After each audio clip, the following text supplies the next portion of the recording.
അടുത്തതായി നമ്മൾ പഠിക്കുന്നത് അസിയോട്രോപ്സ് അല്ലെങ്കിൽ കോൺസ്റ്റന്റ് ബോയിലിംഗ് മിക്സ്ചേഴ്സിനെ പറ്റിയാണ്. നമ്മൾ ഓൾറെഡി കഴിഞ്ഞ ക്ലാസ്സസിൽ നെഗറ്റീവ് ഡീവിയേഷൻ ഫ്രം റോൾസ് ലോയും പോസിറ്റീവ് ഡീവിയേഷൻ ഫ്രം റോൾസ് ലോയും നമ്മൾ കണ്ടു. അതിനെയൊക്കെ ബേസ് ചെയ്തുകൊണ്ട് നമുക്ക് പറയാവുന്ന ഒരു ടോപ്പിക്കാണ് അസിയോട്രോപ്സ് അല്ലെങ്കിൽ അസിയോട്രോപിക് മിക്സ്ചേഴ്സ്, അതുമല്ലെങ്കിൽ കോൺസ്റ്റന്റ് ബോയിലിംഗ് മിക്സ്ചേഴ്സ്. എന്താണ് അസിയോട്രോപ്സ് എന്ന് പറഞ്ഞു കഴിഞ്ഞാൽ?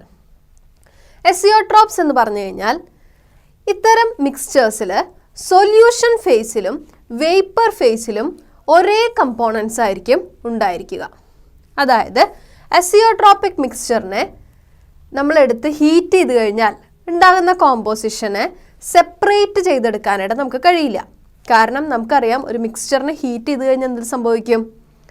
ആ ലിക്വിഡ് മിക്സ്ചർ എന്ത് രൂപത്തിലേക്കായി മാറും? വേപ്പറായി മാറും അല്ലേ? എന്നാൽ അസിയോട്രോപിക് മിക്സ്ചറിൽ ഈ ലിക്വിഡിനെയും വേപ്പറിനെയും സെപ്പറേറ്റ് ചെയ്തെടുക്കാനായിട്ട് പറ്റില്ല. എന്താണ് അതിന് കാരണം? വേപ്പർ ഫേസിലും സൊല്യൂഷൻ ഫേസിലും ഒരേ കോമ്പോസിഷൻ ആയിരിക്കും. അത്തരത്തിലുള്ള മിക്സ്ചേഴ്സിനെയാണ് എന്ത് വിളിക്കുന്നത്? അസിയോട്രോപിക് മിക്സ്ചേഴ്സ് എന്ന് വിളിക്കുന്നത്. എങ്ങനെ നമുക്ക് ഈ അസിയോട്രോപിക്കിനെ നമുക്ക് ഡിഫൈൻ ചെയ്യാം എന്നൊന്ന് നോക്കാം. The binary mixtures having the same composition in liquid and vapor phase and boil at a constant temperature. ഒരു ബൈനറി മിക്സർ എടുത്തു കഴിഞ്ഞാൽ ലിക്വിഡ് ഫേസിലും വേപ്പർ ഫേസിലും ഒരേ കോമ്പോസിഷൻ ആണെങ്കിൽ അത്തരം മിക്സ്ചേഴ്സിനെ നമ്മൾ എന്ത് വിളിക്കുന്നു? അസിയോട്രോപ്സ് അല്ലെങ്കിൽ കോൺസ്റ്റന്റ് ബോയിലിംഗ് മിക്സ്ചേഴ്സ് എന്ന് വിളിക്കുന്നു. എന്താണ് ഇവയുടെ പ്രത്യേകത? They are boiling at a constant temperature. ഒരു കോൺസ്റ്റന്റ് ടെമ്പറേച്ചറിലായിരിക്കും അവ ബോയിൽ ചെയ്യുന്നത്. മറ്റൊരു പ്രത്യേകത എന്ന് പറയുന്നത് it is not possible to separate the components by fractional distillation. നമുക്കറിയാം, ഫ്രാക്ഷണൽ ഡിസ്റ്റിലേഷൻ എന്ന് പറയുന്നത് നമ്മൾ സാധാരണയായി കെമിസ്ട്രി ലാബുകളിലെല്ലാം ഉപയോഗിക്കുന്ന ഒരു സെപ്പറേഷൻ ടെക്നിക്കാണ്. ആ ഒരു ടെക്നിക്ക് ഉപയോഗിച്ച് ലിക്വിഡിനെയോ വേപ്പറിനെയും തമ്മിൽ സെപ്പറേറ്റ് ചെയ്യാനായി സാധിക്കില്ല. ഇതാണ് അസിയോട്രോപിക് മിക്സ്ചേഴ്സിൻ്റെ പ്രത്യേകത. പ്രധാനമായും അസിയോട്രോപ്സിനെ രണ്ടായിട്ട് നമുക്ക് ക്ലാസിഫൈ ചെയ്യാം. അവയാണ് മിനിമം ബോയിലിംഗ് അസിയോട്രോപ്പും മാക്സിമം ബോയിലിംഗ് അസിയോട്രോപ്പും. ഏതൊക്കെയാണ്? Minimum boiling azeotrope and maximum boiling azeotrope. ഈ രണ്ടിനെ പറ്റിയും നമുക്ക് കൂടുതലായിട്ട് പഠിക്കാം. അസിയോട്രോപ്സ് എന്താണെന്ന് നമ്മൾ കണ്ടു അല്ലേ? അസിയോട്രോപ്സിൻ്റെ രണ്ട് പ്രധാനപ്പെട്ട ക്ലാസിഫിക്കേഷൻസ് ആയിട്ടുള്ള മിനിമം ബോയിലിംഗ് അസിയോട്രോപ്പും മാക്സിമം ബോയിലിംഗ് അസിയോട്രോപ്സും എന്താണെന്ന് നോക്കാം. ആദ്യമായിട്ട് മിനിമം ബോയിലിംഗ് അസിയോട്രോപ്പ്. ഇവിടെ നമ്മൾ കൺസിഡർ ചെയ്യുന്ന ഒരു മിക്സർ എന്ന് പറയുന്നത് റോൾസ് ലോയിൽ നിന്നും ലാർജ് പോസിറ്റീവ് ഡീവിയേഷൻ കാണിക്കുന്ന ഒരു മിക്സറാണ്. The binary mixture which are showing large positive deviation from Rolle's law are known as minimum boiling azeotrops. എന്തുകൊണ്ടാണ് ഇവയെ മിനിമം ബോയിലിംഗ് അസിയോട്രോപ്സ് എന്ന് വിളിക്കുന്നത്? നമ്മൾ കഴിഞ്ഞ ക്ലാസ്സുകളിൽ പഠിച്ച റോൾസ് ലോയിൽ നിന്നും ഡീവിയേഷൻ വരുമ്പോൾ കാണിക്കുന്ന പോസിറ്റീവ് ഡീവിയേഷൻ ഫ്രം റോൾസ് ലോയുടെ ഒരു ഗ്രാഫ് ജസ്റ്റ് ഒന്ന് മനസ്സിൽ ഓർക്കേണ്ടതുണ്ട്. നമുക്കവിടെ കാണാൻ കഴിയും, സാധാരണയായി റോൾസ് ലോ പ്രകാരമുള്ള ഗ്രാഫിനേക്കാൾ കൂടുതലാണ് വേപ്പർ പ്രഷറും മോൾ ഫ്രാക്ഷനും പ്ലോട്ട് ചെയ്യുമ്പോൾ കിട്ടുന്ന ഗ്രാഫ്. അതുകൊണ്ട് തന്നെ എന്താണ് അതിൻ്റെ അർത്ഥം? അവയുടെ വേപ്പർ പ്രഷർ സാധാരണ റോൾസ് ലോ പ്രകാരം കൺസിഡർ ചെയ്യുന്ന വേപ്പർ പ്രഷറിനേക്കാളും കൂടുതലാണ് അല്ലേ? അതുകൊണ്ട് തന്നെ അത്തരം മിക്സ്ചേഴ്സിനെ ഹീറ്റ് ചെയ്ത് കഴിഞ്ഞാൽ എന്ത് സംഭവിക്കും? വളരെ ചെറിയ ടെമ്പറേച്ചറിൽ തന്നെ വേപ്പർ പ്രഷർ അറ്റ്മോസ്ഫിയറിക് പ്രഷറിന് ഈക്വൽ ആകുന്നു. അതിൻ്റെ അർത്ഥം വളരെ ചെറിയ ടെമ്പറേച്ചർ കൊണ്ട് തന്നെ ആ സൊല്യൂഷൻ ബോയിൽ ചെയ്യാൻ തുടങ്ങുന്നു. അത്തരത്തിലുള്ള സൊല്യൂഷൻസിനെയാണ് മിനിമം ബോയിലിംഗ് അസിയോട്രോപ്പ് എന്ന് പറയുന്നത്. അതായത് മിനിമം ടെമ്പറേച്ചറിൽ അത്തരം സൊല്യൂഷൻസ് ബോയിൽ ചെയ്യാൻ തുടങ്ങുന്നു. ഏത് ടൈപ്പ് സൊല്യൂഷൻസ് ആണ് മിനിമം ബോയിലിംഗ് അസിയോട്രോപ്സ് ആയി പ്രവർത്തിക്കുന്നത്? The binary solutions which are showing large positive deviation from Rolle's law. Rolle's law compare ചെയ്യുമ്പോൾ റോൾസ് ലോയിൽ നിന്നും ലാർജ് പോസിറ്റീവ് ഡീവിയേഷൻ കാണിക്കുന്ന സൊല്യൂഷൻസിനെ നമ്മൾ എന്ത് വിളിക്കുന്നു? മിനിമം ബോയിലിംഗ് അസിയോട്രോപ്സ് എന്ന് വിളിക്കുന്നു. എന്തുകൊണ്ടാണ്?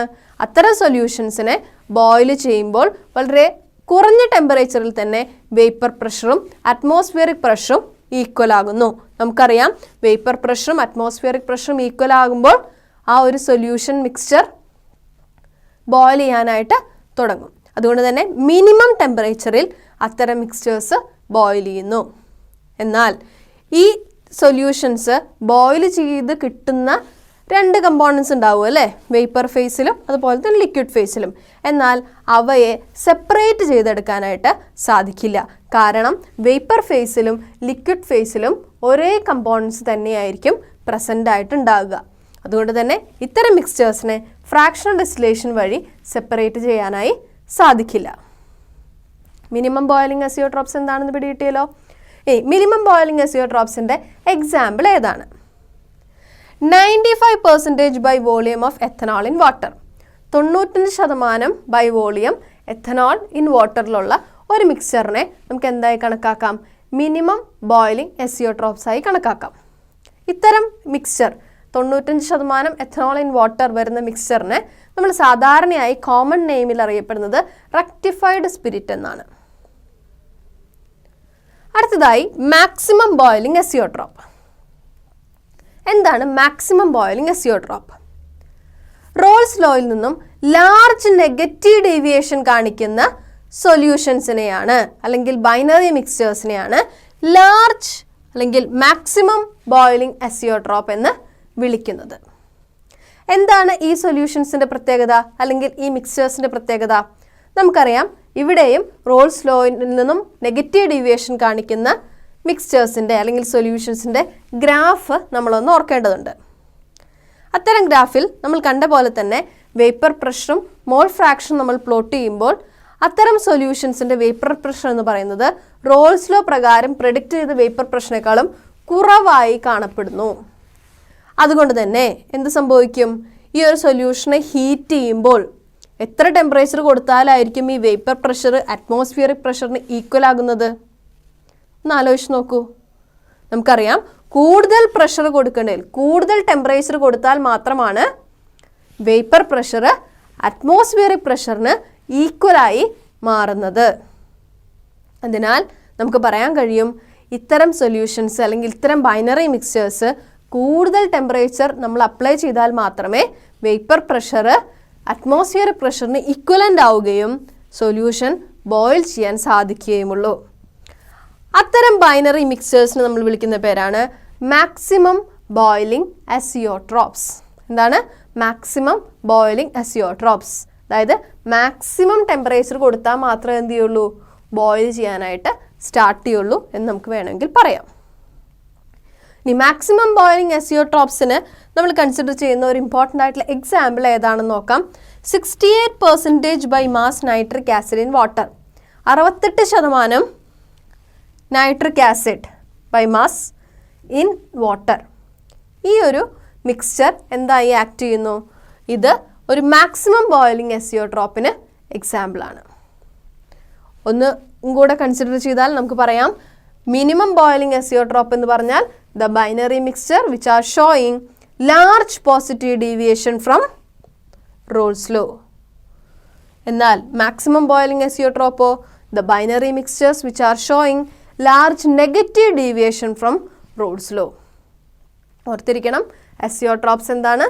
അസിയോട്രോപ്സിൻ്റെ പ്രധാനമായ രണ്ട് ക്ലാസിഫിക്കേഷൻസ് ഏതൊക്കെയാണ്? ഓരോന്നിൻ്റെയും എക്സാമ്പിൾസ്.